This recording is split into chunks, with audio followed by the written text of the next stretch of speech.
एक बार की बात है, एक गांव में शालू नाम का एक लड़का रहता था। शालू के पापा नहीं थे, वो अपनी मम्मी के साथ ही रहता था। वो लोग बहुत गरीब थे और जैसे तैसे गुजारा कर रहे थे। उनके पास एक गाय भी थी, लेकिन वो गाय बूढ़ी हो चुकी थी और अब वो दूध भी नहीं देती थी। मुझे लगता है हम अपनी गाय बेच देते हैं, कम से कम कुछ दिन तो पैसों का इंतजाम होगा। और शालू गाय को लेकर बेचने चला। रास्ते में शालू को एक आदमी मिला। क्या तुम गाय बेचने जा रहे हो? अरे सुनो, ये गाय मुझे दे दो, बदले में तुम्हें मैं ये जादुई बीज दूंगा। जादुई बीज? हाँ, ये जादुई बीन्स के बीज हैं। अगर तुमने इन्हें बोया तो ये आसमान तक लंबी चलने वाली एक बेल में बदल जाएंगे और उसमें बहुत सारी बीन्स लगेगी। शालू वो बीज लेकर खुशी खुशी घर आ गया और उसने घर आकर अपनी मम्मी को सारी बात बताई। इतना बड़ा हो गया, तेरे में इतनी भी अकल नहीं है। उस आदमी ने तुझे ठग लिया है। गाय के बदले तुझे ये बीज दे दिए हैं। अब हम इनका क्या करेंगे? इससे तो हमारा एक टाइम का खाना तक नहीं बनेगा। इतनी महंगी गाय इन बेकार के बीजों के बदले बेच दिया। ऐसा कहकर शालू की मम्मी गुस्से में आकर बीजों को खिड़की के बाहर फेंक देती है और शालू दुखी होकर रोते रोते सो जाता है।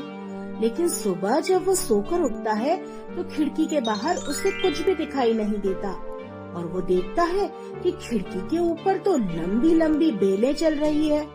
जब वो बाहर जाता है तो क्या देखता है कि वो बेलें इतनी ऊंची है कि सीधा आसमान तक जा रही हैं। वो समझ जाता है कि ये वही जादुई बीज है जो उस आदमी ने दिए थे और मम्मी ने खिड़की से बाहर फेंक दिए थे। वो उन बेलों पर चढ़कर ऊपर की तरफ जाने लगता है।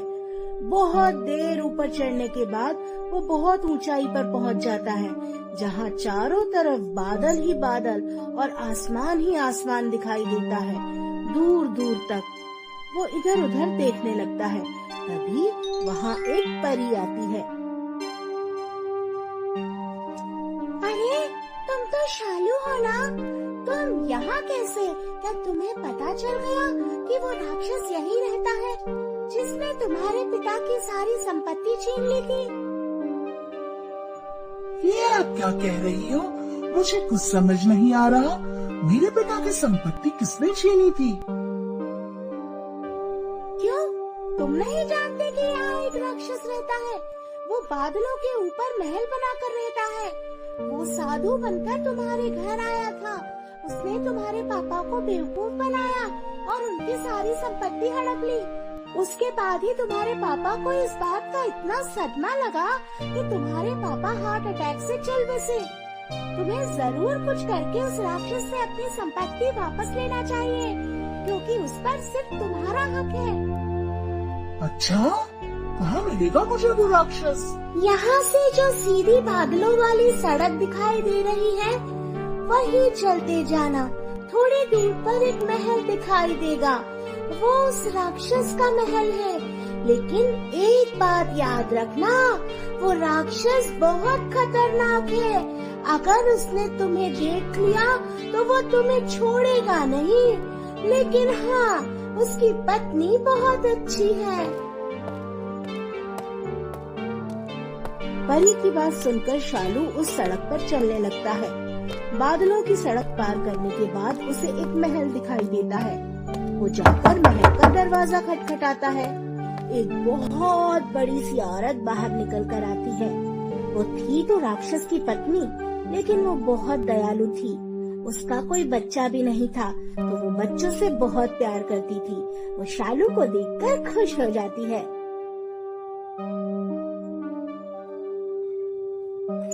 अरे तुम कौन हो? यहाँ कैसे आए? ये तो बादलों के ऊपर बना हुआ महल है। यहाँ तो आना पॉसिबल नहीं है, तो तुम यहाँ कैसे पहुँचे? आप मेरे घर एक परी आई थी, वो ही मुझे यहाँ लेकर आई है। अब वो गायब है और मुझे बहुत भूख लगी है। राक्षस की पत्नी उसे ढेर सारा खाना देती है। फ्रूट्स, नूडल्स, बर्गर, पिज्जा, इतना टेस्टी खाना उसने बहुत दिन से नहीं खाया था। उसे बहुत मजा आता है। तभी दूर से राक्षस के कदमों की आवाज सुनाई देती है। लगता है मेरे पति आ रहे हैं, तुम जल्दी से कहीं छुप जाओ। और ऐसा कहकर वो उसे एक बड़ी सी बरनी के अंदर छिपा देती है। खुशबू, खुशबू, इंसानी बच्चे की खुशबू। मुझे ये इंसानी खुशबू कहाँ से आ रही है? क्या यहाँ कोई इंसान का बच्चा आया है? इंसान का बच्चा? कैसी बातें करते हैं आप? ये तो बादलों के ऊपर बना हुआ महल है, यहाँ कोई बच्चा कैसे आ सकता है? आपको जरूर कोई गलतफहमी हुई है। गलतफहमी? मुझे कोई गलतफहमी नहीं होती। मैं तुम्हें अच्छी तरह से जानता हूँ। तुम्हें बच्चे बहुत पसंद हैं। जरूर तुम किसी बच्चे को यहाँ लेकर आई हो। जल्दी बताओ। वैसे भी मैंने बहुत दिनों से इंसानी गोश्त नहीं खाया, और बच्चों का मुलायम गोश्त तो तुम्हें पता ही है ना मुझे कितना पसंद है। अरे नहीं नहीं, आपको गलतफहमी ही हुई है। आप ना पहले खाना खाओ।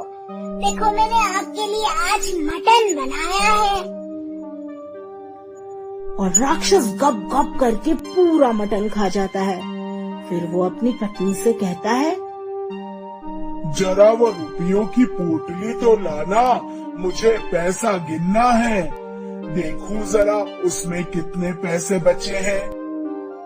टालू छुपकर सब कुछ देख रहा होता है और पैसे गिनते गिनते राक्षस सो जाता है।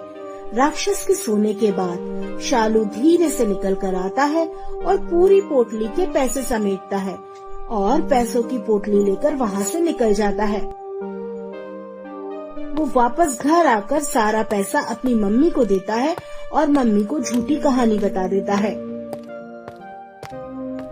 मम्मी, मैं गार्डन में खेल रहा था ना, तो वहाँ मेरा पैर किसी चीज से टकराया, और जब मैंने थोड़ा सा खोदा तो देखो वहाँ पर इतने सारे पैसे थे, इसीलिए मैं इन्हें यहाँ ले आया। अरे वाह, इतने पैसे में तो हम बहुत दिन तक आराम से रह लेंगे। फिर तो उनके दिन पलट जाते हैं।